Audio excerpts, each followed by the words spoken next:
लागू हुआ है, वो भी 1-2% नहीं, 1-2% नहीं, 18% जीएसटी। कितना?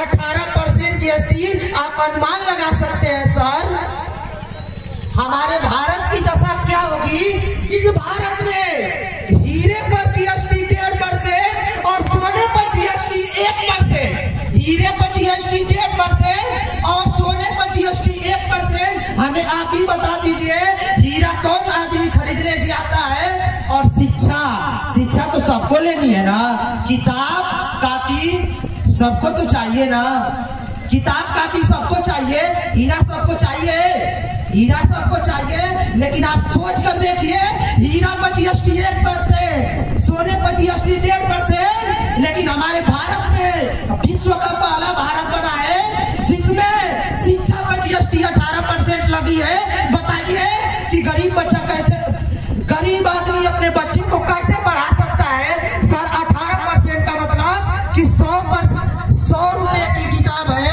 100 रुपए की किताब है, तो उस पर सर 18% का मतलब कि 100 रुपया की किताब है सर, तो 18 रुपया एक्स्ट्रा देने पड़ेगी सर, 18 रुपया एक्स्ट्रा हमको देना पड़ेगी, तब वो किताब हम अपने बच्चों को दे सकते हैं। बताइए कि यदि जीएसटी 18% हमारे भारत के अंदर नहीं लगी होती, तो बताइए कि एक गरीब बच्चा 100 रुपया में किताब खरीद कर 18 रुपया बचाकर 18 रुपया में एक कापी और एक कलम खरीद कर अपने बच्चे को आसानी से पढ़ा सकता था। लेकिन धन्य है हमारे भारत में जो हमारे शिक्षा मंत्री है, शिक्षा पर बताइए जीएसटी 18% लगा दिए हैं। उसी के माध्यम से, तमाम अंधविश्वास के माध्यम से हमारे गुरुजी एक सही दिशा निर्देश दिए हैं। और अगला कार्यक्रम बाबा साहब के जीवनी को एक झांकी के माध्यम से दिखाया जाएगा।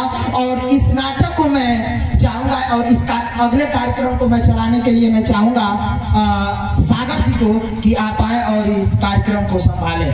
सागर जी, मैं पुनः आपसे आग्रह करना चाहूंगा, मैं चाहूंगा कि एक बार